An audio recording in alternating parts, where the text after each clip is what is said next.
thank you guys so much for being here. As Alyssa mentioned, I'm the CEO of an organization called Liberty in North Korea. We're an international NGO, as mentioned, and we focus a bulk of our work in working directly with the North Korean people. And I'll share a little bit more at the end of my talk in terms of what exactly it is that we do and why you should probably get involved with helping us. So the first slide that's going to come up here is actually a well-known image. It's a satellite image. Here we go.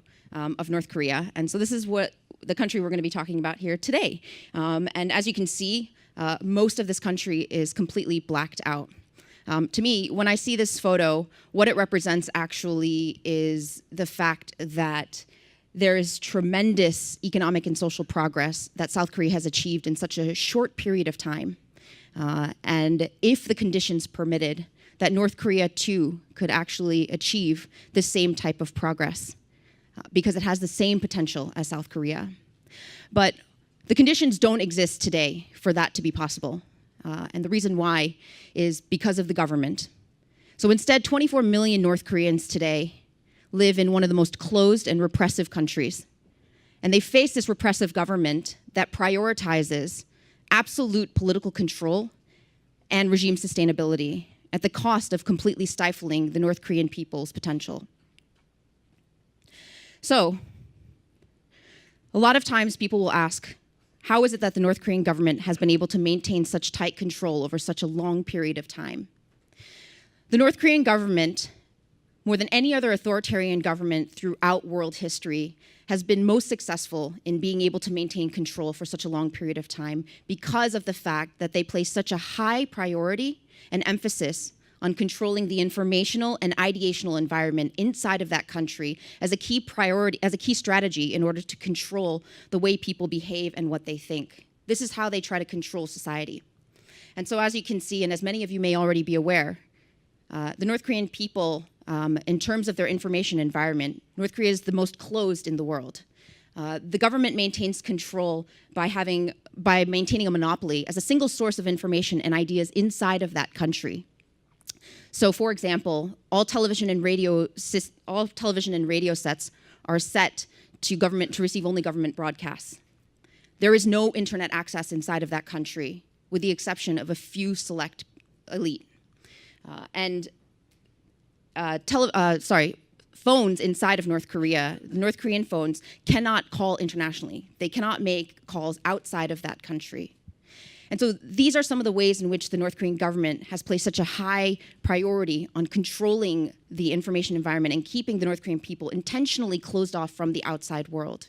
But on top of that, the North Korean government also pumps an inordinate amount of propaganda and ideology from a very young age into the North Korean people in a form of extreme indoctrination.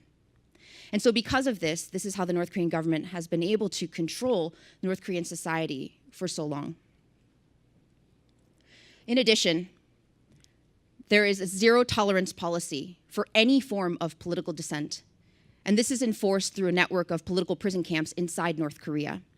These camps are very reminiscent of the Soviet gulags and the Nazi concentration camps. The conditions are absolutely horrific. About 2 years ago, in 2014, the UN published a report after a year-long investigation into allegations of crimes against humanity that were being committed in that country by the government against its own people. So what the report found was that the gravity, scale, and nature of these human rights violations reveals a state that does not have any parallel in the contemporary world. Crimes against humanity in North Korea entail extermination, murder, enslavement, torture, imprisonment, rape, forced abortions, and other sexual violence, persecution on political, religious, racial, and gender grounds, the forcible transfer of populations, the enforced disappearance of persons, and the inhumane act of knowingly causing prolonged starvation. So this sets the stage for the type of environment that the everyday North Korean people face inside of the country. This gives us a glimpse at the amount of repression that the North Korean people face. But despite this, what we do have hope in is the fact that despite these tremendous challenges that the North Korean people face, it makes the situation seem impossible. But many changes have actually been happening over the last 2 decades that point to social changes and trends that can give us hope that there is in fact change happening, and it's coming from a grassroots level, and it's being driven by the North Korean people.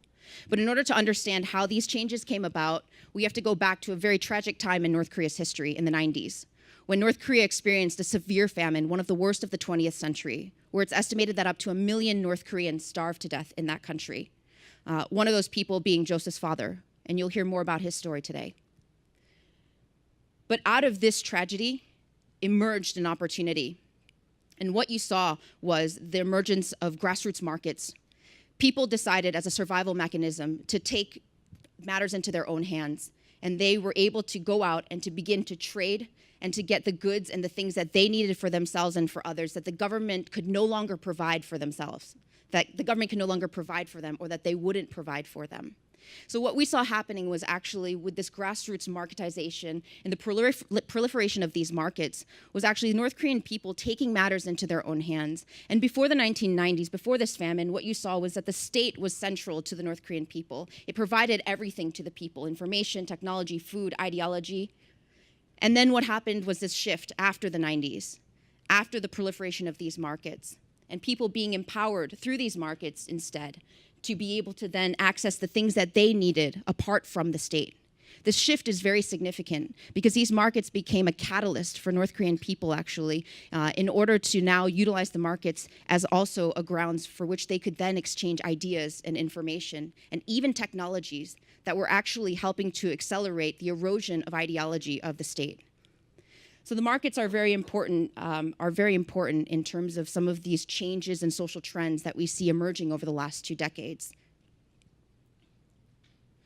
So some of these major trends that we recognize are here. The loss of control of the economy and the rise of capitalism. North Korea today is essentially a market economy. Many people are not aware of that.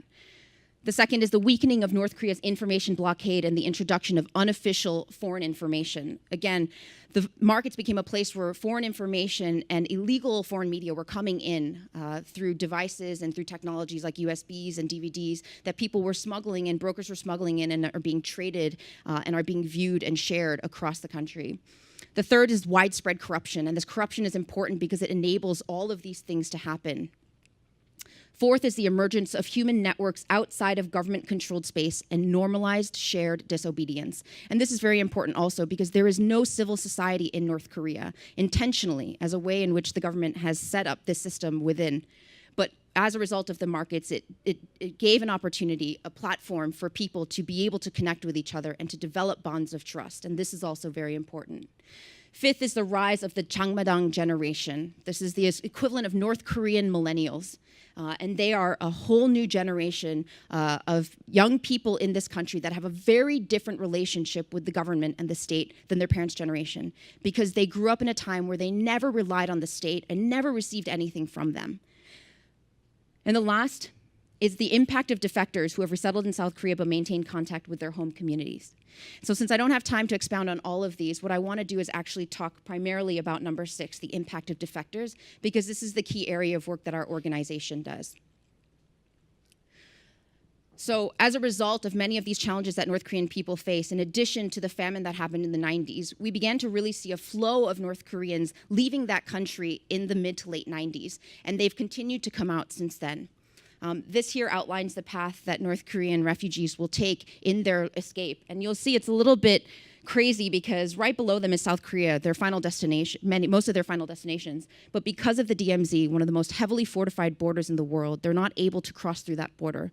So instead, they escape into neighboring China and then try to make their way out through this sort of modern-day underground railroad, which is about 3,500 miles long and takes them from the border there of China, North Korea, all the way to Southeast Asia. That's longer than the distance of New York and LA. And so this is the underground route that many North Koreans have taken. In fact, tens of thousands of them have taken over the last decade and a half. And so what we see here actually is that once they get into China, this is not an easy route. This is not an easy journey. The Chinese government does not recognize North Koreans as refugees. Instead, they claim that they are economic migrants and that they have the right to be able to find them, arrest them, and forcibly send them back to North Korea. And if North Koreans have illegally left that country as almost all of these refugees have, and they are forcibly sent back. Many of them could face severe punishment upon being sent back into North Korea. And so the situation for them in China is extremely dangerous, and this is really where organizations like ours, other missionaries, NGOs, and even brokers in the underground are able to step in and to help North Koreans who are there, who are at high risk of exploitation. You know, at the peak of when refugees were leaving that country in the early 2000s, you saw thousands leaving every year and making it to South Korea. At that time, it was estimated that 70 to 80% of female North Korean refugees were being trafficked or sold because of how at risk they were, at risk of exploitation. They had no rights, they had no one to protect them in that country. Today, the paths in which people are coming through have become a lot more established. There are more organizations, and there are groups, and there are family members who have already made it out that are able to facilitate for their way to come out quicker, sooner, faster, safer. And there are also more people like you guys that are supporting those efforts on the back end in order to help more people to make it out safely and more quickly. So one of the most important reasons why we work with North Korean refugees is not only because of the humanitarian imperative and the opportunity that we have to help them, but also because of the fact that North Korean refugees are playing one of the most important roles on this issue. And it's a unique role that only they can play, that none of us can play. And that's because of the 30,000 North Koreans that have resettled in South Korea today. It's estimated that more than 50% of them have been able to reestablish contact with their family members inside of that country. And they do so through illicit Chinese cell phones that have been smuggled into the border. And it's through that that they're able to communicate with their family members, sharing and sending information in and out of that country through these relationships. But secondary is also the flow of money. This community of North Korean defectors sends, on average, anywhere from about $15 million a year $15 million a year back into that country to their family members. And that money is crucial in accelerating these changes that we believe are happening, that we know are happening. These very important social changes. It's accelerating these grassroots marketization. It's providing for their family members to enable them to buy the goods and the things that they need. And it's also enabling their families to invest in their own market activities, to protect themselves. It's increasing their families' ability for more human security. And this map here, the hotspots of change, are areas where we believe change is happening at a faster rate, and a large part of that being because of the fact that these are key areas where defectors have come from and where money and information is flowing back into that country. So we have an opportunity to work with more North Korean defectors and refugees, helping them not only in their escape, but empowering them in their resettlement. The more successful they can become, the more opportunities that they have in order to be agents of change on this issue. And we truly believe that North Korea is one of the most difficult challenges facing humanity today, but that the North Korean people are the best solution for that. And you know, I think one of the opportunities we have here today is to listen to the story of Joseph Kim. And it's such an honor to have him here to share his story. If you're not familiar with his story, I think you'll be very touched. And I've had a chance to know Joseph since 2007, when he first arrived here in the United States as a refugee, as a URM, an unaccompanied refugee minor. And it was really through meeting Joseph that really brought me even further into this issue. Because as you hear Joseph speak, you'll get to know that despite the incredible challenges that he has overcome, and despite the tremendous things that he's had to witness and do in order to survive, in order to make it to this point in his life, he is one of the most tenacious, incredible, gentle, and kind people that you will ever meet. And so it's my honor and privilege to introduce you guys to Joseph Kim, who's here with us here to share his story.